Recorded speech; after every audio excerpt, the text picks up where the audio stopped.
is, what did these companies, organizations, have in common?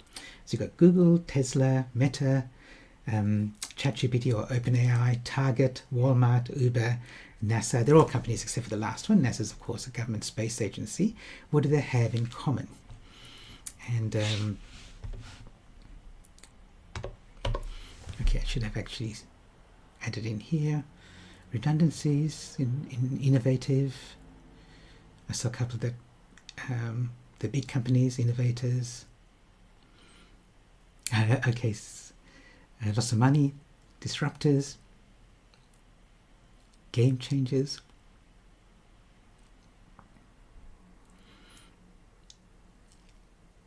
Okay, good.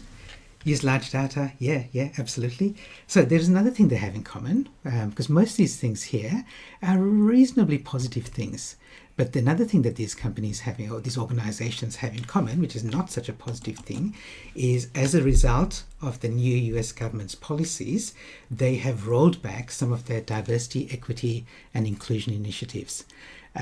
Which basically the people who are most harmed by that are women, people who are not white, people from other minorities, and then these companies, these organizations, by choice, not by law, by choice, they decided to roll back their DEI initiative so they could suck up to the US government. The only exception to that is NASA, which is a government organization, so they had to, because there were government rules around that. But these other companies made what I think was a really stupid decision to roll back DEI. It's stupid for business and it's stupid for society as a whole. So so this has happened, right? And it's so important now that we embrace diversity. The problems we're solving are really complex problems and interconnected problems, and we need diverse perspectives, expertise, and skills to be able to solve those problems.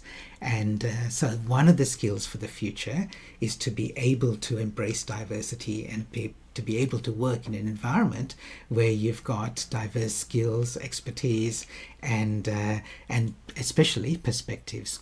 And again, like a lot of people talk about diversity and inclusion as if they're the same thing. They're not. So diversity is like having a whole bunch of colored textures. Inclusion is about using them. So it's not just ticking the diversity box, but it's actually making sure that you use the diverse skills, perspective, expertise, knowledge, and as I said, perspectives. So we're going to do a little activity here. I think a lot of people misunderstand the whole push towards diversity and inclusion. Let me just call it diversity for now.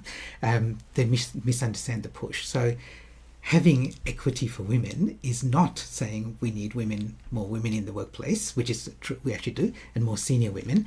And part of that is saying, well, they're 50% of our society, so they should be represented in senior positions at that same sort of level. And so we've got to do stuff to get there sooner rather than later. So absolutely there's that. But the reason you want that is because of the lived experience that diversity brings. So the biggest benefit is not the color of someone's skin or their gender or anything that's visible, but it's the lived experience that comes from that.